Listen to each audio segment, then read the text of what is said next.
Tonight on the podcast, ladies and gentlemen, there was some news that just came off the press that has everybody talking right now. And it's about your boy Diddy, P. Diddy, Puff Daddy, whatever name you want to call him this week. He's in the news because his former girlfriend, Cassie, has dropped a bombshell of a lawsuit on him. Now, we know for years there's been some funny style things going on with Puffy. We know all his artists, the majority of them were done dirty by him. He didn't pay him right. We know all the strange deaths that's been around him. Definitely we knew the one about Kim Porter. That was kind of, everybody would say, what's up with that, right? Then, you know, when I heard that Keefy D, if you know who Keefy D is, he was a guy that got arrested recently for his involvement with the death of Tupac Shakur. I knew something was going to come up about Puffy, and I thought it was been relating to Tupac, but I did not know that it was going to come at him this way. So let's kind of get into it. Some of this stuff is wild that Cassie is alleging.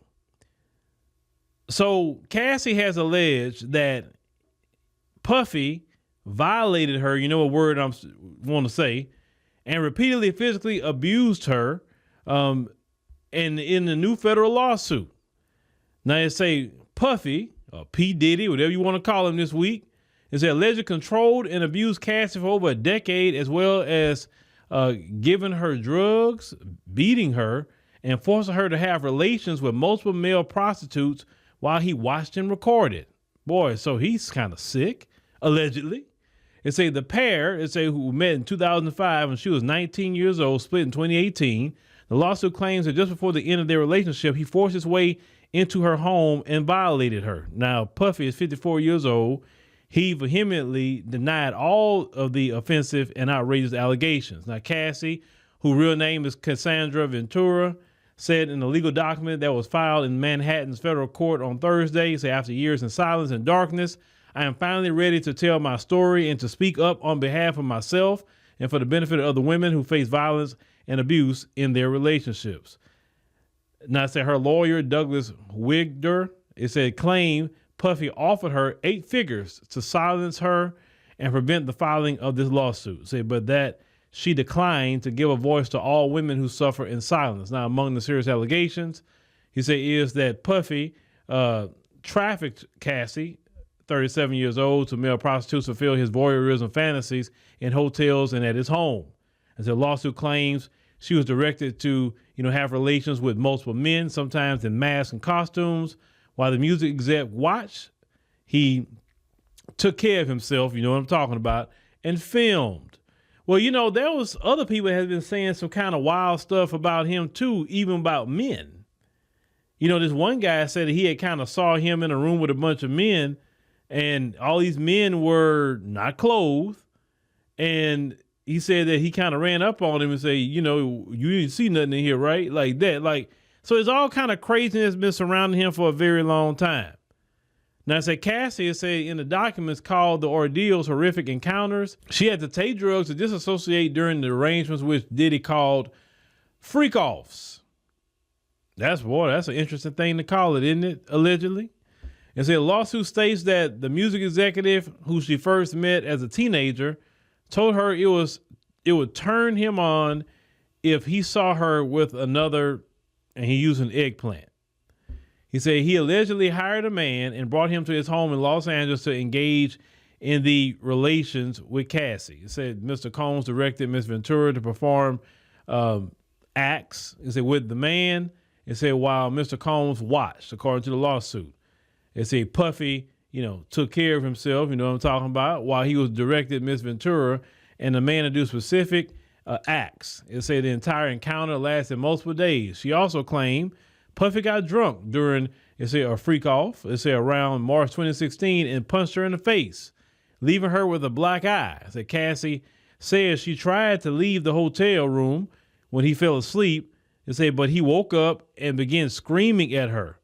He allegedly grabbed her and took the glass vases in the hallway and threw them at her, causing glass to crash all around them as she ran to the elevator to try to escape. So she managed to escape to her apartment.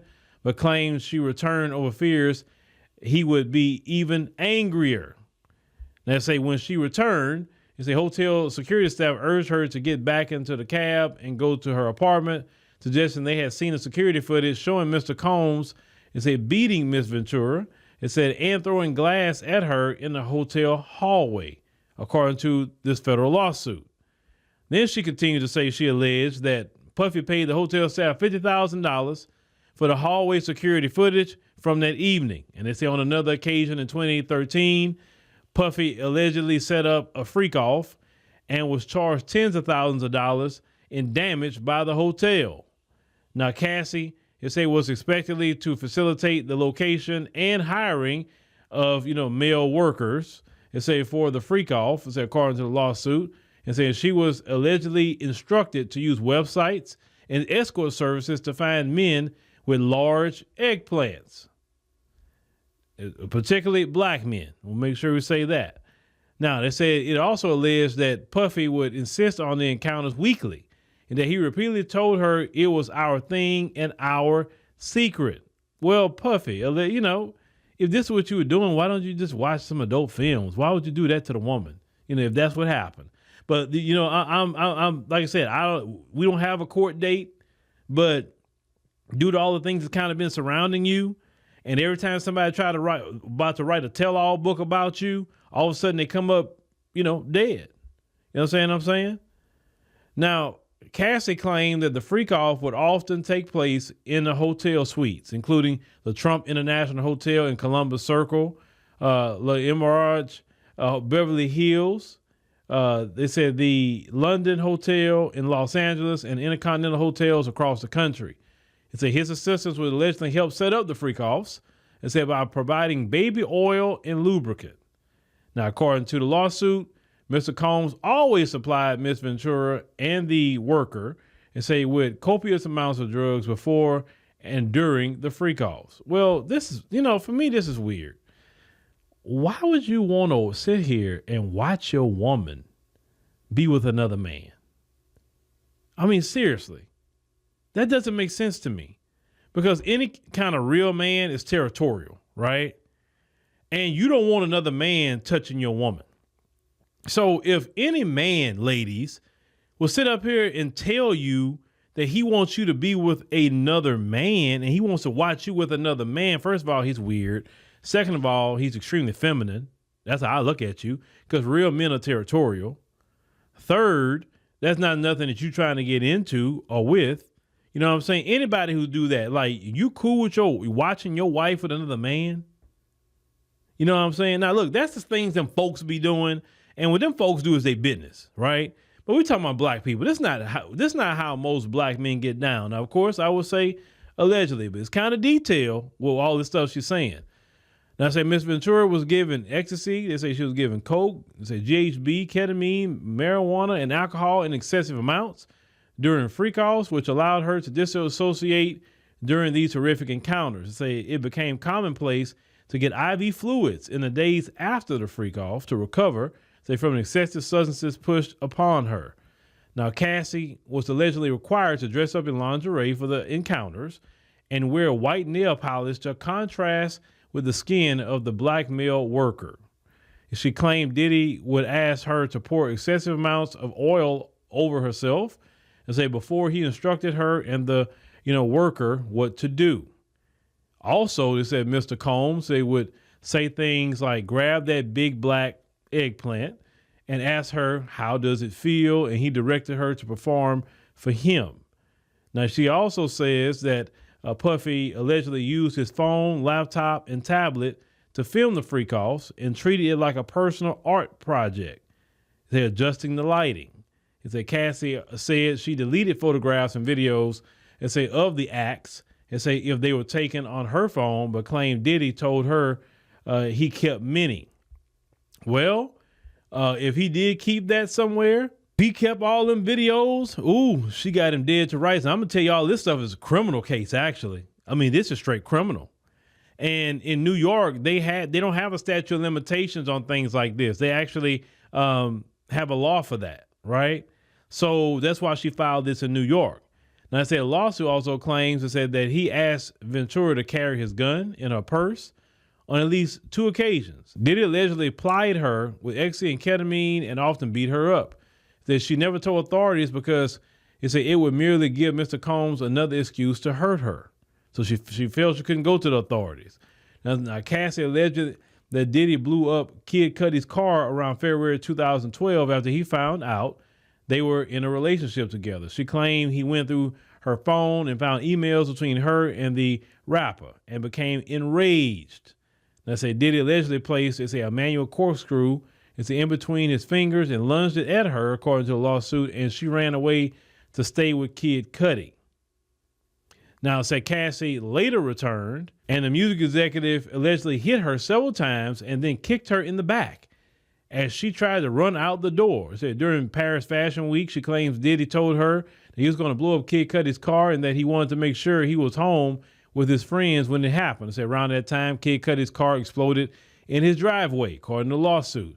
They say Ms. Ventura was terrified and she began to fully comprehend what Mr. Combs was both willing and able to do to those he believed that had slighted him. Now, in August 2015, Diddy allegedly picked up her friend like a child and dangled her over the 17th floor balcony while intoxicated at Cassie's surprise birthday dinner and say for her 29th birthday. So I guess he's acting like old Suge Knight, huh? So it said Cassie claimed that Diddy forced her to stay at his home in Holmby Hills and said with one of his sons after one beating. Say while there, Mr. Combs FaceTimed Ms. Ventura and stated, "You got to go up and put more makeup on. My son can't see you like that." And said Cassie also claims that Diddy would threaten to suppress her music if she did not obey his violent orders. He also paid for her car and apartment and had access to her personal medical records. Now, about the music aspect, I do believe that because that man was doing all his artists wrong. All of them. You know, this is the thing. We're going to continue this. I'm a big believer of this, and I've seen this my whole life. What's done in the dark going to always come to light. Always. You think you're getting away with something. You think you're going to hide it. You think you're going to pay people off. No. Even if you pay people off, people can be like, man, forget it. I don't even care what happens. I'm going to say something. That's why I always tell people, live a righteous life. Live to be good. You know, good as possible. Because you have an opportunity of this world, right, to make millions of dollars. Think about the legacy this man would have if he would just done everybody right. If he would have done Biggie right. If he would have done Craig Mack right. If he would have done 112 right. He would have done Mace right. He would have done all Danny Kane. You know, what was the male group he had after Danny Kane that did the Making the Band thing? I forgot their name. Y'all know their name. All the different artists this man had, right? Now, Jeezy and Jadakiss got away from him, and they were successful, you know, because they was all in that Boys in the Hood, you know, with Jadakiss, Jeezy, and all them. They got away, but the majority of the artists that came underneath him didn't do well whatsoever. You have to think about your legacy. Like me, I always want to make sure I try to do people right because I don't want people having a bunch of negativity that's true. You know, people can say about me. You pay people like you're supposed to pay them. Do them right. Don't do them bad. Puffy should have got married a long time ago, but you know he was acting like a straight devil. But like I say, these rumors about him have been swirling around. So you know it makes me a little bit more inclined to believe what Cassie's saying because it's not like we haven't heard some weird stories about him before. Now, Cassie claimed that he violated her in September 2018 and that he forced his way into her apartment after dinner in Malibu, California. He said he allegedly tried to kiss her before forcibly removing her clothes and unbuckling his belt. That he proceeded to violate Miss Ventura while she repeatedly said no and tried to push him away. As they following the alleged incident, Cassie says she took steps to completely separate herself from a longtime abuser. She eventually left the home he paid for and returned the car he purchased for her. But Cassie says she suffers from some emotional distress from the immense trauma endured over a decade with Mr. Combs. Now, say a lawsuit and said that Diddy got Cassie high for the first time in September 2007 when he handed her an ecstasy pill. It stated that on one occasion, it said the pair were using drugs at his Los Angeles home when one of Diddy's security staff barged in and told him that his longtime rival, executive Suge Knight, was spotted at Mel's Drive-In Diner in Los Angeles. He allegedly got dressed, received multiple guns from a safe, and ran out to find where Knight was. It said to be dining, leaving Cassie terrified in tears. The lawsuit claims that Diddy used his money and power to orchestrate extensive efforts to hide the evidence of his abuse by forcing Cassie to hide in hotels for days and at a time to let her bruises heal. It alleged that he beat her repeatedly in an escalade by kicking and hitting her following a party with Jay-Z. The lawsuit claims that in January 2009 that Diddy assaulted her after he found out she spoke to another music manager at a party in Los Angeles. In the car leaving the club, Mr. Combs beat Miss Ventura and pushing her into the corner of the vehicle and stomping on her face. Mr. Combs' security staff, Roger Bonds, tried to stop the beating, but was unable to de-escalate the situation. She is said to have been bleeding profusely and attempted to run away before being ushered into Diddy's home, where she began to throw up. Upon recognizing the damage he had done and the physical evidence of his abuse, Mr. Combs panicked and forced his staff to bring Miss Ventura to a hotel suite at the London Hotel in Los Angeles, where she was required to stay for a week. Cassie claims that she asked to go home to her parents, but she was not allowed to leave. She lied to her mother when she asked her about an online gossip forum that reported on the alleged assault. She said that she was terrified, isolated, and unable to see a pathway out. Since all this is starting to come out, don't be surprised if more and more people start stepping up and suing him. And don't be shocked that we see a surviving Diddy. Don't be surprised, because all this stuff, if this stuff is true, in every bit, even if it's half true, this dude going to jail, and he need to be there, straight up. Now, she continued to say she found herself being numb to the abuse she was experiencing and became entirely beholden to Mr. Combs' demands, according to the lawsuit. She began to blindly follow his instructions out of fear of again being on the receiving end of his vicious beating. Now, Cassie, Miss Cassandra Ventura, was held down by Mr. Combs and endured over a decade of his violent behavior and disturbing demands. For Miss Ventura, they said the dark times were those she spent trapped by Mr. Combs in a cycle of abuse, violence, and trafficking. He lured Miss Ventura into a fast-paced, drug-fueled lifestyle and into a romantic relationship with him, her boss, one of the most powerful men in the entertainment industry, and a vicious, cruel, and controlling man nearly 2 decades her senior. Cassie claimed that throughout their relationship, they was prone to uncontrollable rage, and he frequently beat her. These beatings were witnessed by Mr. Combs' staff and employees of Bad Boys Entertainment and Mr. Combs' related businesses, but no one dared to speak up against their frightening and ferocious boss, according to the lawsuit. He often showered her with gifts following incidents of physical violence, a typical pattern of behavior by serial abusers. Adding insult to injury, Mr. Combs used illegal substances and threatened violence to force Miss Ventura into repeated unwanted encounters with male workers. She claimed that she tried to escape him multiple times, but would be found by Diddy's vast network of corporations and affiliate entities who told her to return to him. Cassie also said that although she fully escaped Diddy, the harm that the assaults and abuse, he caused her to experience for nearly a decade, will haunt her. The lawsuit claimed that she required intensive medical and psychological care to recover from trauma she lived through.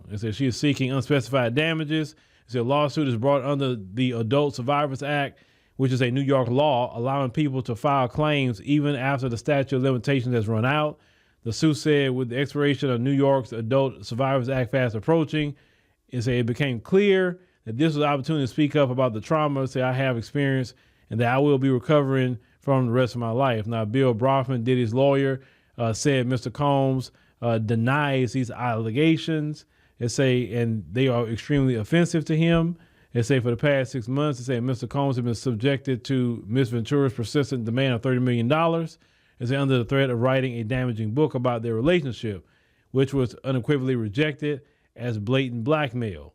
Despite withdrawing her initial threat, Miss Ventura has now resorted to filing a lawsuit riddled with baseless and outrageous lies, aiming to tarnish Mr. Combs' reputation and seeking a payday. But her attorney told the media that Mr. Combs offered Miss Ventura 8 figures to silence her and prevent the filing of this lawsuit. She rejected his efforts and decided to give a voice to all women who suffer in silence. Ms. Ventura says she should be applauded for her bravery. Now, Diddy he also goes by the stage name Puff Daddy. He's, of course, worth an estimated $1 billion.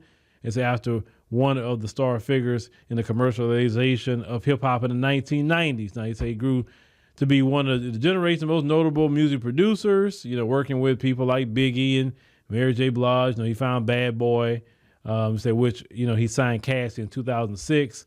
Now, Cassie has since married Alex Fine. And they have 2 children together. She was swept up in his luxurious lifestyle and reaped the benefits of having her debut album released under his label. Now, Diddy, they say, is no stranger to lawsuits, but they often are surrounding his alcohol brands. In May of this year, he sued spirits company Diego, claiming his vodka and tequila brands didn't receive promised investments, while being treated as inferior urban products. It's a lawsuit filed by Combs Wine and Spirits in New York Supreme Court in Manhattan alleged that Diego North America starved Combs Ciroc vodka and De Leon tequila brands resources, even as it showered attention on the other celebrity brands. Diego brought actor George Clooney's Casamigos tequila brand for $1 billion in 2017.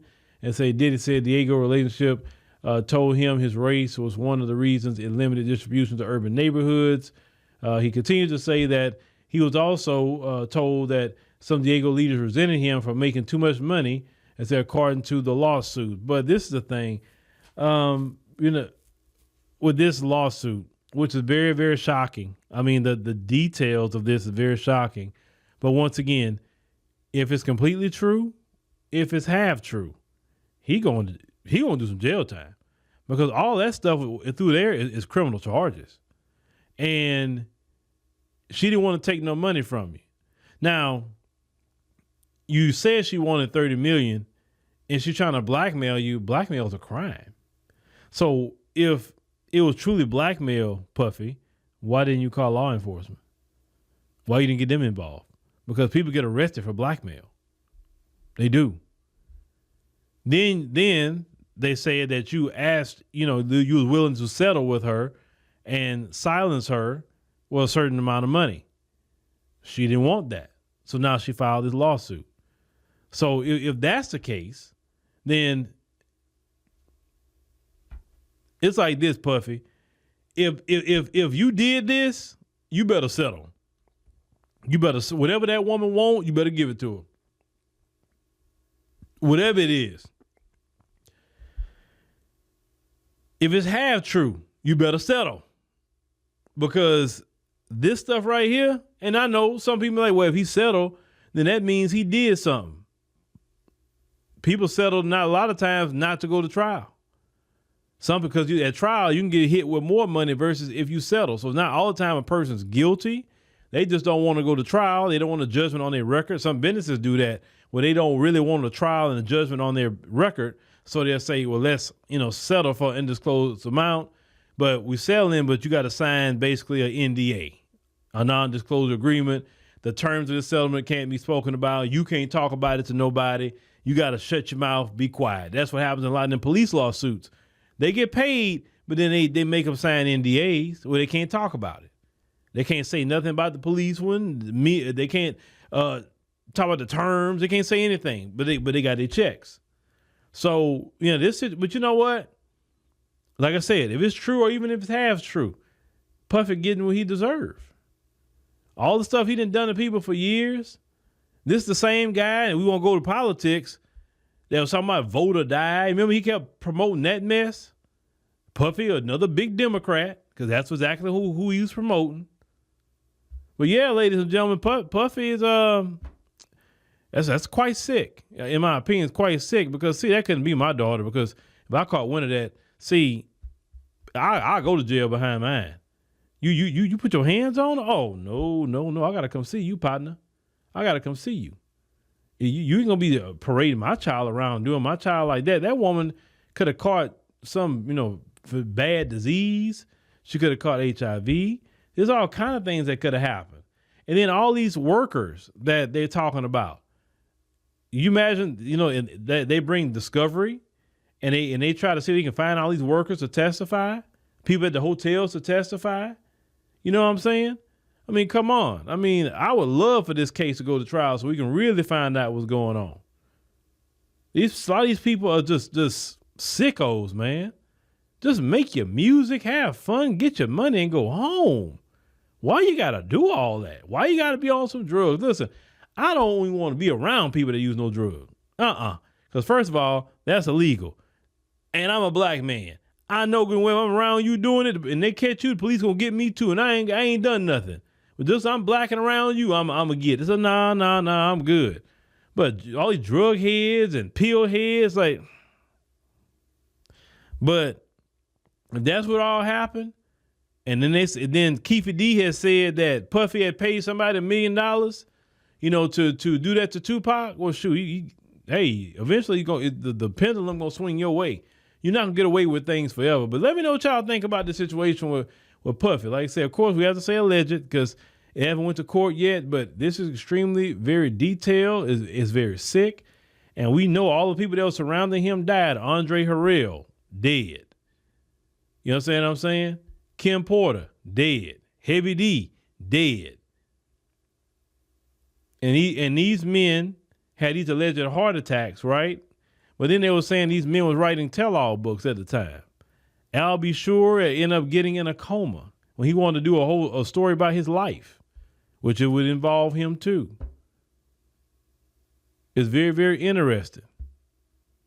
Well, let me know what y'all think. I know y'all gonna have y'all detective hats on with these stories and a lot. And I know it's been so many things about him out here, but yeah. Puffy gonna be sitting in the cell right next to R. Kelly.